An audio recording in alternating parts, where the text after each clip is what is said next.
wabarakatuh. Saya Marwa Abu Bakar, perwakilan dari kelompok 1 dengan anggota Masita Reski dan Nina Saskia. Pada video ini, dari kelompok kami akan menerapkan metode pembelajaran jigsaw secara langsung di kelas pada MTS At-Tahzib Kekait. Silahkan menyaksikan. Bismillahirrahmanirrahim. Assalamualaikum warahmatullahi wabarakatuh. Waalaikumsalam warahmatullahi wabarakatuh. Selamat pagi anak-anak. Pagi. Bagaimana kabarnya hari ini? Baik. Ya, baik-baik saja. Baiklah, pada pertemuan kali ini, sebelum kita memulai pembelajaran kita hari ini, kita berdoa dulu ya. Berdoa mulai.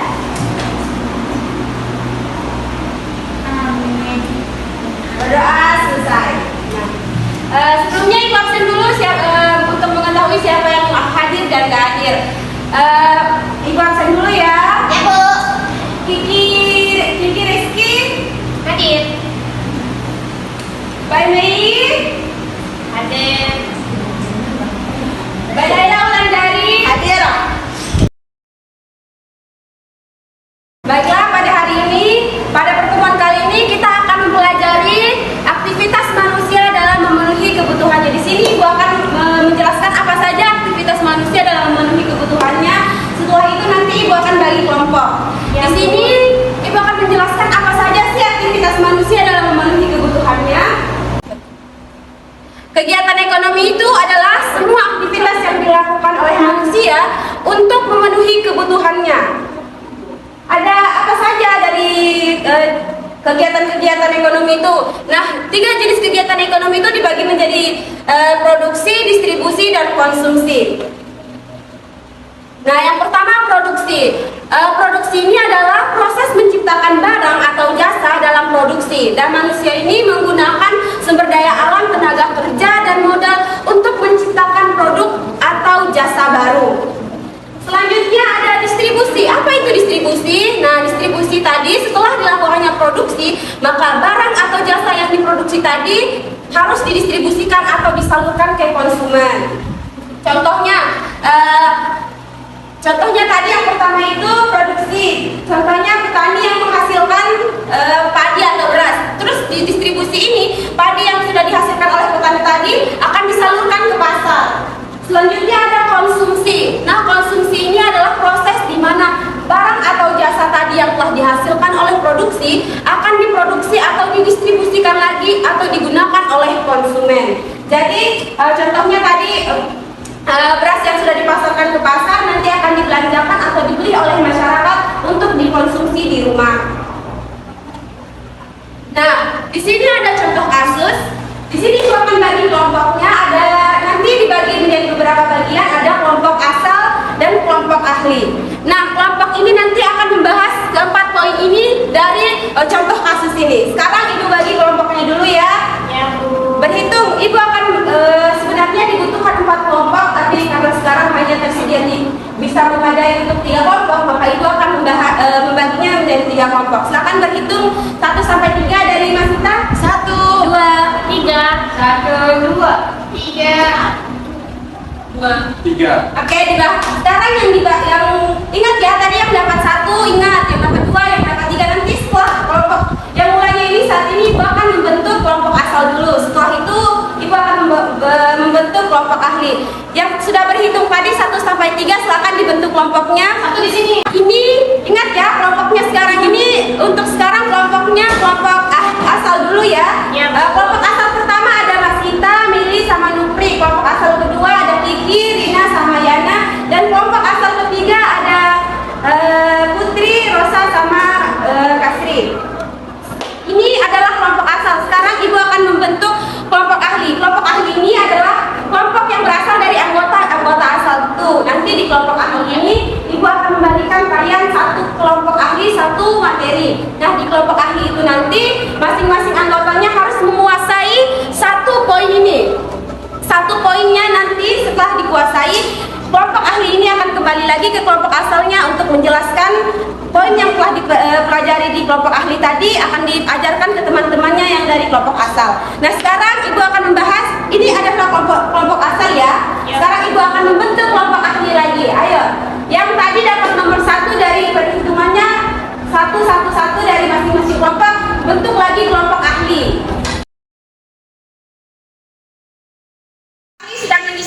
menjelaskan materi-materi yang telah soal-soal yang telah Ibu berikan.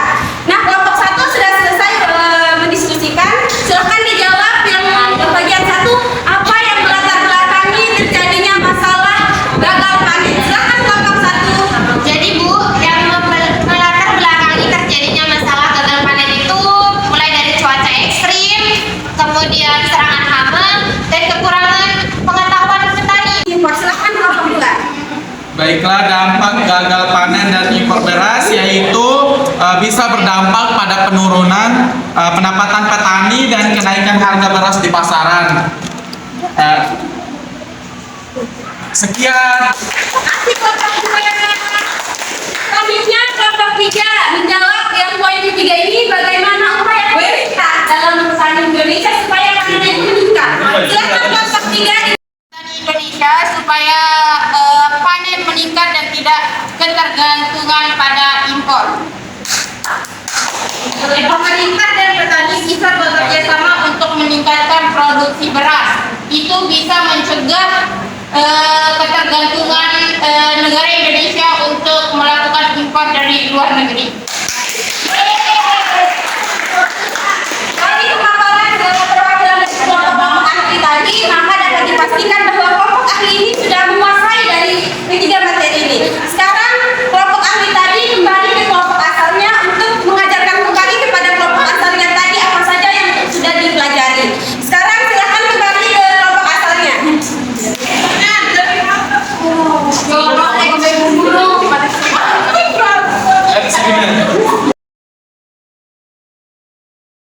Kelompok ahli tadi sudah kembali ke kelompok asalnya. Sekarang tugas dari kelompok yang sudah masuk ke kelompok ahli tadi mendiskusikan lagi ke kelompoknya tadi apa yang sudah didapatkan dari kelompok ahli. Contohnya tadi yang dari kelompok ahli 1 ya mengajarkan lagi ke kelompok asalnya itu apa yang materi-materi yang sudah dipelajari dari kelompok ahli. Sekarang Ibu memberikan kesempatan kepada satu kelompok yang akan menjelaskan dari ketiga poin yang ini. Ketiga poin yang telah Ibu berikan.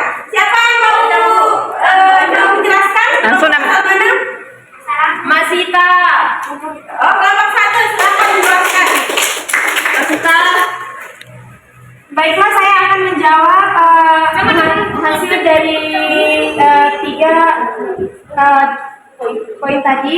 Yang pertama ada apakah yang melatar belakangi terjadinya masalah tersebut seperti gagal panen produksi beras. Di sini gagal panen bisa disebabkan oleh berbagai faktor seperti cuaca ekstrim, serangan hama dan kurangnya pengetahuan.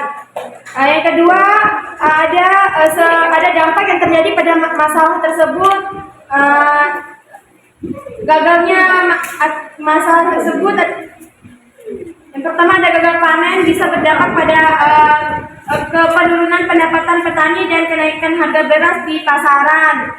Yang ketiga ada bagaimana upaya pemerintah dan petani Indonesia supaya panen meningkat dan tidak ketergantungan terhadap impor. Pemerintah dan petani bisa bekerja sama untuk meningkatkan produksi beras. Beberapa upaya yang bisa dilakukan antara lain penggunaan teknologi pertanian modern, peningkatan kualitas bibit, dan pengendalian hama. Sekian itu aja Ibu Guru. Terima kasih.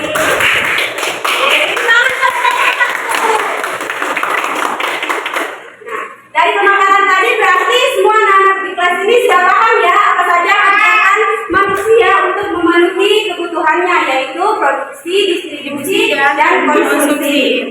Baiklah, itu saja penjelasan Ibu pada hari ini. Pada pertemuan kita, apakah ada yang belum dipahami? Jika ada yang akan ditanyakan. Baiklah, itulah tadi pertemuan kita yang membahas tentang perilaku manusia dalam memenuhi kebutuhannya. Itu saja penyampaian Ibu hari ini. Jika ada yang belum dipahami,